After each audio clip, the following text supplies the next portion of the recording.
यही होता है, मैं कौन हूं? अगर यह सवाल इतना ही साधारण होता तो शायद इसे पूछने वाले लोग भी साधारण होते। लेकिन इतिहास उठाकर देखिए, जो भी इस सवाल का जवाब खोजने निकला उसने दुनिया को बदल कर रख दिया।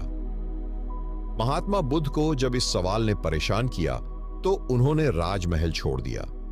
स्वामी विवेकानंद को जब यह सवाल सताने लगा तो उन्होंने पूरी दुनिया की यात्रा कर डाली। श्री कृष्ण ने अर्जुन को इसी सवाल का जवाब गीता में दिया और अर्जुन का पूरा जीवन बदल गया। लेकिन यह सवाल केवल महापुरुषों के लिए नहीं है, यह सवाल आपके लिए भी है। क्या आपने कभी खुद से यह पूछा है? अगर नहीं तो समझ लीजिए कि अब तक आप सिर्फ एक नींद में जी रहे थे। लेकिन अगर यह सवाल आपके मन में आया है तो यह इस बात का संकेत है कि आपकी चेतना जाग रही है। लेकिन रुकिए, इस सवाल का उत्तर खोजना इतना आसान नहीं है, क्योंकि जैसे ही आप इसे जानने की कोशिश करेंगे, पूरा ब्रह्मांड आपके सामने एक नई रहस्यमयी दुनिया खोल देगा। कई अर्षियों ने ध्यान में जाकर इस सवाल का उत्तर खोजना चाहा, लेकिन जैसे जैसे वे गहरे गए, उन्हें यह एहसास हुआ कि यह दुनिया वैसी नहीं है जैसी हमें दिखाई देती है। अगर आप सोचते हैं कि आप केवल एक शरीर हैं, तो सोचिए, जब आप सोते हैं तब आप कहां चले जाते हैं? जो सपने देखते हैं वह कौन देख रहा होता है? और अगर आपकी आत्मा अमर है तो क्या आपकी पहचान सिर्फ इस शरीर तक सीमित हो सकती है? यह सवाल इतना गहरा है कि इसे समझने के लिए आपको अपनी पूरी चेतना को झकझोरना पड़ेगा। स्वयं की खोज करने से जीवन में क्या बदलाव आते हैं? जब हम अपने आप को जानने लगते हैं तो हमारे जीवन में एक नई स्पष्टता आती है। हमें यह समझ में आने लगता है कि हम क्या चाहते हैं और क्या नहीं। लेकिन यह बदलाव केवल बाहरी नहीं होता, यह भीतर से आता है। क्या आपने कभी अनुभव किया है कि कभी-कभी हम कोई काम सिर्फ इसलिए कर रहे होते हैं क्योंकि समाज हमसे यही उम्मीद करता है? लेकिन क्या यह वही है जो हमारी आत्मा वास्तव में चाहती है? स्वयं की खोज हमें उन बेड़ियों से मुक्त करती है जो हमारे ऊपर बिना हमारी मर्जी के डाल दी गई हैं। यह हमें स्वतंत्र बनाती है, बाहर से नहीं बल्कि अंदर से। लेकिन यहाँ एक रहस्य छिपा है। जो लोग स्वयं की खोज में लगते हैं वे अचानक दुनिया से अलग महसूस करने लगते हैं। उन्हें ऐसा लगने लगता है कि यह दुनिया केवल एक परछाई है, असली दुनिया कहीं और है। आर्षि मुनियों ने हजारों वर्षों तक ध्यान और योग का अभ्यास किया ताकि इस गूढ़ सत्य को समझा जा सके। लेकिन क्या यह सिर्फ उनके लिए था? नहीं, हर इंसान में यह शक्ति है कि वह अपने असली स्वरूप को जान सके। लेकिन जब हम इस यात्रा पर आगे बढ़ते हैं तो हमें अपने बारे में कई चौंकाने वाली बातें पता चलती। हमें यह एहसास होता है कि हमारी असली पहचान वह नहीं है जो हमें अब तक बताया गया था। यह पहचान हमारे भीतर छिपी हुई है, लेकिन इसे देखने के लिए हमें अपनी चेतना को जागृत करना होगा। लेकिन सवाल उठता है, कैसे? हमारी पहचान क्या सिर्फ हमारा नाम, हमारा धर्म, हमारा समाज या हमारा परिवार है, या फिर यह सब सिर्फ एक भ्रम है? अगर आप सोचते हैं कि आपकी पहचान वही है जो आपको जन्म से मिली है, तो एक पल के लिए इस पर फिर से विचार कीजिए। क्या आपने कभी गौर किया है कि जब कोई बच्चा जन्म लेता है तो वह किसी भी भाषा, धर्म या परंपरा से नहीं जुड़ा होता? उसे यह सब बाद में सिखाया जाता है। उसे बताया जाता है कि वह कौन है, उसका नाम क्या है, वह किस जाति या धर्म से ताल्लुक रखता है। लेकिन अगर यही बच्चा किसी और देश में, किसी और माहौल में जन्म लेता, तो क्या उसकी पहचान वही होती? नहीं, यही हमारे जीवन का सबसे बड़ा भ्रम है। हमने अपनी पहचान को बाहरी चीजों से जोड़ लिया है, जबकि हमारी असली पहचान कुछ और ही है। जो लोग इस सच को पहचान लेते हैं वे पूरी दुनिया को एक नए नजरिए से देखने लगते हैं। क्या आपने कभी उन संतों और महापुरुषों के बारे में सुना है जिन्होंने अपनी बाहरी पहचान को पूरी तरह से त्याग दिया था? बुद्ध ने अपने राजसी जीवन को छोड़ दिया, महावीर ने अपने सारे वस्त्र तक त्याग दिए, रामकृष्ण परमहंस ने खुद को किसी भी धर्म या पहचान से ऊपर उठा लिया। इन सभी ने यह समझ लिया था कि हमारी असली पहचान किसी नाम या शरीर तक सीमित नहीं है। लेकिन क्या इसका मतलब यह है कि हमें भी सब कुछ छोड़कर जंगल में चला जाना चाहिए? नहीं, क्योंकि यह यात्रा भीतर से होती है, बाहर से नहीं। अगर हम ध्यान से देखें तो यह समझ में आता है कि हमारी असली पहचान किसी भी बाहरी चीज से नहीं, बल्कि हमारे आंतरिक अनुभवों से बनती है। इसका सबसे बड़ा प्रमाण यह है कि जब हम गहरी ध्यान अवस्था में चले जाते हैं तो हमें अपने शरीर, नाम और यादों से परे कुछ महसूस होता है। यही हमारी सच्ची चेतना है। लेकिन यहां एक बड़ा सवाल उठता है, अगर हमारी पहचान बाहरी चीजों से नहीं बनती तो फिर हम क्या हैं? बचपन से युवावस्था तक की यात्रा में हमारी पहचान कैसे बनती है? क्या हम वही हैं जो हमें सिखाया गया है, या फिर हमारी असली पहचान इससे कहीं गहरी है? जब हम छोटे होते हैं तो हम वही होते हैं जो हमें बताया जाता है। हमारे माता पिता, शिक्षक, समाज सभी हमें यह समझाते हैं कि हमें क्या करना चाहिए, कैसे सोचना चाहिए और हमें क्या बनना चाहिए। लेकिन कभी किसी ने यह नहीं बताया कि हम वास्तव में कौन हैं। जरा सोचिए, अगर आपको जन्म के बाद कोई नाम ही नहीं दिया जाता तो आप कौन होते? अगर आपको कभी नहीं सिखाया जाता कि आप किसी जाति, धर्म या समुदाय से हैं, तो आप खुद को कैसे पहचानते? यहीं पर सबसे बड़ा रहस्य छिपा है। हम अपनी पहचान बाहरी चीजों से जोड़ते हैं, लेकिन हमारी असली पहचान बाहरी नहीं बल्कि भीतरी होती है। क्या आपने कभी गौर किया है कि कुछ बच्चे बचपन से ही अलग होते हैं? कुछ को संगीत पसंद होता है, कुछ को किताबें, कुछ को प्रकृति और कुछ को अकेले रहना। क्यों? क्योंकि हमारी आत्मा पहले से ही एक दिशा चुनकर आती है, लेकिन जैसे जैसे हम बड़े होते हैं यह दुनिया हमें उस दिशा से भटका देती है। हमारे ऊपर समाज का इतना दबाव होता है कि हम खुद को भूल जाते हैं। हम अपनी असली पसंद, अपने असली सपनों को छोड़कर वही बनने लगते हैं जो दुनिया हमसे उम्मीद करती है। लेकिन जब कोई व्यक्ति अपनी असली पहचान को खोजने की कोशिश करता है तो उसे कई विरोधों का सामना करना पड़ता है। क्या आपने कभी सुना है कि जब महावीर ने अपना सब कुछ त्याग दिया तो उनके परिवार और समाज ने उन्हें पागल कहा? जब स्वामी विवेकानंद ने संन्यास लिया तो उनके सगे संबंधी उनसे नाराज हो गए, क्योंकि दुनिया हमेशा उन लोगों से डरती है जो खुद को पहचान लेते हैं। लेकिन जो इस डर को पार कर जाते हैं वे एक नई दुनिया में प्रवेश करते हैं। एक ऐसी दुनिया जहां कोई सीमा नहीं होती, कोई पहचान नहीं, केवल अनुभव होता है। लेकिन सवाल यह है, अगर हमारी पहचान समाज की बनाई हुई नहीं है तो फिर हमारी असली पहचान क्या है? व्यक्तित्व और पहचान का विज्ञान क्या कहता है? क्या हमारी चेतना केवल शरीर और दिमाग तक सीमित है, या फिर हम कुछ और भी हैं? अगर आप सोचते हैं कि आप केवल एक शरीर और दिमाग हैं, तो जरा सोचिए, जब आप सोते हैं तब आप कहां चले जाते हैं? जो सपने आप देखते हैं वे कौन देख रहा होता है? और जब आप गहरे ध्यान में होते हैं तो वह कौन है जो शांति को महसूस करता है? यहीं पर सबसे बड़ा रहस्य छिपा है। हम जो सोचते हैं वह केवल हमारा दिमाग सोचता है, लेकिन जो महसूस करता है, जो जीवन को जीता है, वह हमारी चेतना है। यह चेतना हमारे विचारों, भावनाओं और शरीर से भी परे है। अगर चेतना सिर्फ शरीर और दिमाग तक सीमित होती तो मृत्यु के बाद सब कुछ खत्म हो जाना चाहिए था। लेकिन ध्यान और योग की गहरी अवस्थाओं में ऋषियों और वैज्ञानिकों ने पाया कि चेतना शरीर के बिना भी अस्तित्व में रह सकती है।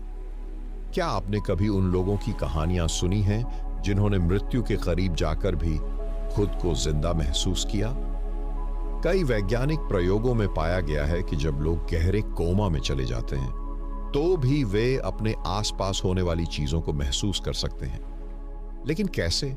अगर दिमाग काम नहीं कर रहा तो फिर कौन देख और सुन रहा है? यही हमारी असली पहचान का संकेत है। हम शरीर नहीं हैं, हम सिर्फ दिमाग भी नहीं हैं, हम वह शुद्ध चेतना हैं जो इस शरीर और इस दुनिया से परे भी अस्तित्व रखती है।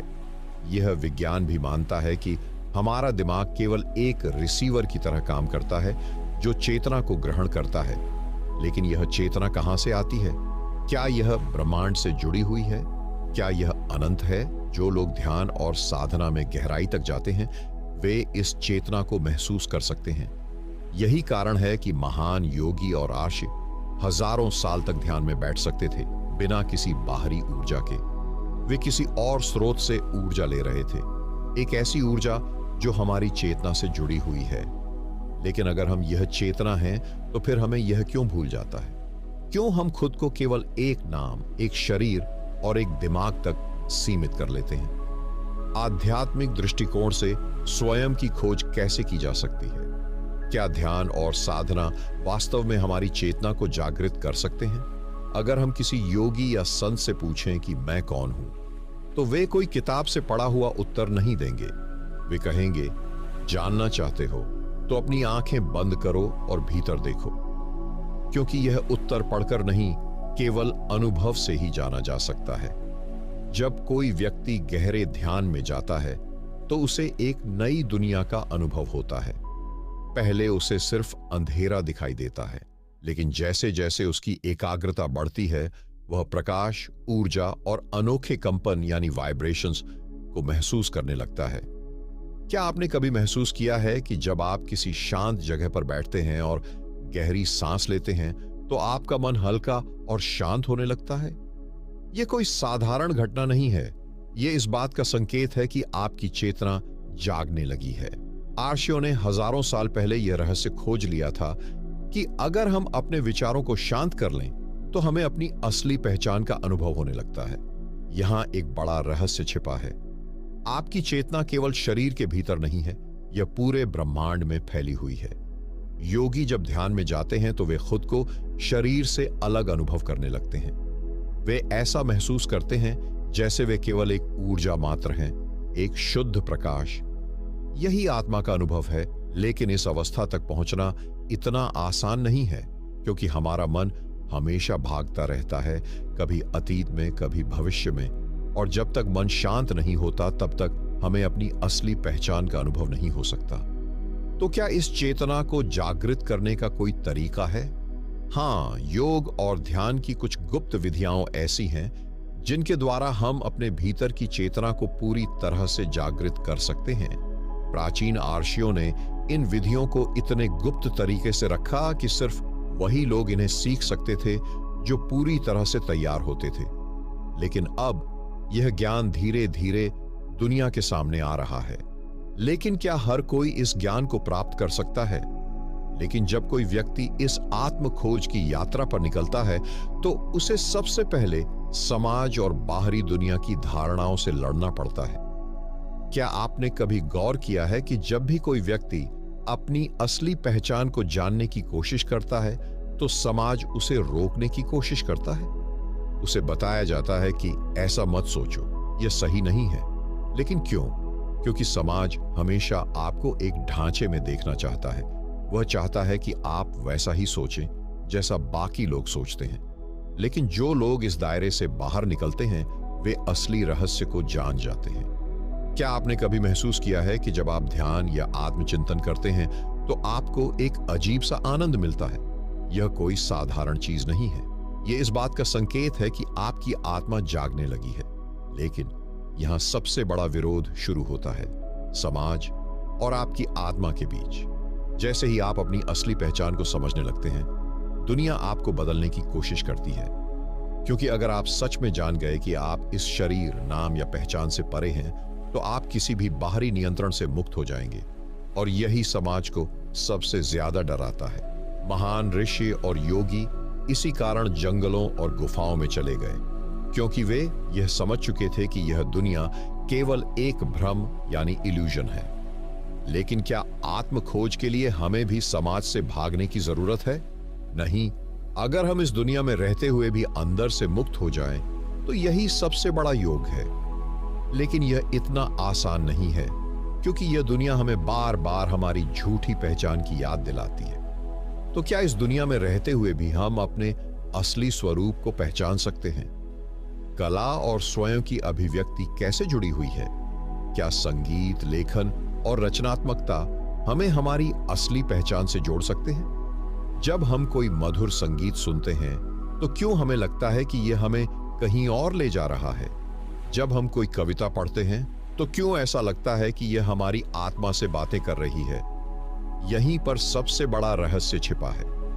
कला केवल बाहरी दुनिया की चीज नहीं है, यह आत्मा का संदेश है। यह वह माध्यम है जिससे हमारी चेतना खुद को अभिव्यक्त करने की कोशिश करती है।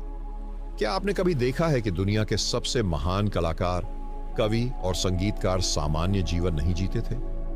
वे दुनिया से कटे कटे से रहते थे क्योंकि वे किसी और ही दुनिया में डूबे हुए थे। मीरा के भजन सिर्फ शब्द नहीं थे, वे उनकी आत्मा की पुकार थे। कबीर के दोहे केवल कविता नहीं थे, वे उनके अनुभव की गहराई से निकले सत्य थे। रविंद्रनाथ टैगोर की रचनाएं केवल साहित्य नहीं थीं, वे आत्मखोज की यात्रा के पदचिह्न थे। क्योंकि जब कोई व्यक्ति कला में डूब जाता है तो वह अपने भीतर की सच्चाई को व्यक्त करने लगता है। क्या आपने कभी यह अनुभव किया है कि जब आप कोई गीत गुनगुनाते हैं, कोई चित्र बनाते हैं या कुछ लिखते हैं तो आपको एक अनोखी शांति मिलती है? यह इस बात का संकेत है कि आपकी आत्मा जागने लगी है। क्योंकि हमारी चेतना जब भीतर से बहती है तो वह शब्द, ध्वनि, रंग और लय के रूप में बाहर आती है। लेकिन यहां पर सबसे बड़ा रहस्य यह है कि जब हम किसी रचनात्मक कार्य में पूरी तरह से खो जाते हैं तो हम अपने असली स्वरूप से जुड़ने लगते हैं। इसलिए कई योगियों और संतों ने संगीत, नृत्य और काव्य को साधना का माध्यम बनाया। लेकिन क्या आत्मा को केवल कला के माध्यम से ही खोजा जा सकता है? संघर्ष और स्वयं की खोज कैसे जुड़े हुए हैं? क्या जीवन के संघर्ष हमें हमारी असली पहचान तक ले जा सकते हैं? क्या आपने कभी गौर किया है कि जब हम किसी कठिन दौर से गुजरते हैं तो हमारी सोचने और समझने की शक्ति पहले से ज्यादा तेज हो जाती है? जब जीवन हमें सबसे बड़ी चुनौती देता है तभी हमें यह एहसास होता है कि हमारे भीतर छुपी हुई असली शक्ति क्या है। यही संघर्ष का सबसे बड़ा रहस्य है। अगर हम इतिहास में देखें तो हर महान आत्मा ने अपने जीवन में कठिन संघर्षों का सामना किया है। बुद्ध को राजमहल छोड़ना पड़ा, स्वामी विवेकानंद को भिक्षा मांगकर जीवन बिताना पड़ा, ओशो को समाज ने नकार दिया, कबीर को दोनों हिंदू और मुस्लिम समाज ने अस्वीकार कर दिया। लेकिन इन सभी संघर्षों के बीच उन्होंने अपनी असली पहचान खोज ली। क्यों? क्योंकि जब जीवन कठिनाइयों से घेरता है तो ये हमारी चेतना को झकझोरने का प्रयास करता है, ये हमें जगाने की कोशिश करता है। क्या आपने कभी महसूस किया है कि जब हम सबसे ज्यादा परेशान होते हैं तभी हमें कुछ नया समझ में आता है? क्योंकि जब जीवन आसान होता है तो हमारा मन भी आराम से रहता है, लेकिन जब संघर्ष आता है तब हमारी चेतना अधिक जागरूक हो जाती है। संघर्ष हमें अपनी असली पहचान तक ले जाने का सबसे शक्तिशाली माध्यम है। जो लोग इस सत्य को समझ जाते हैं वे संघर्ष से डरते नहीं बल्कि उसका स्वागत करते हैं।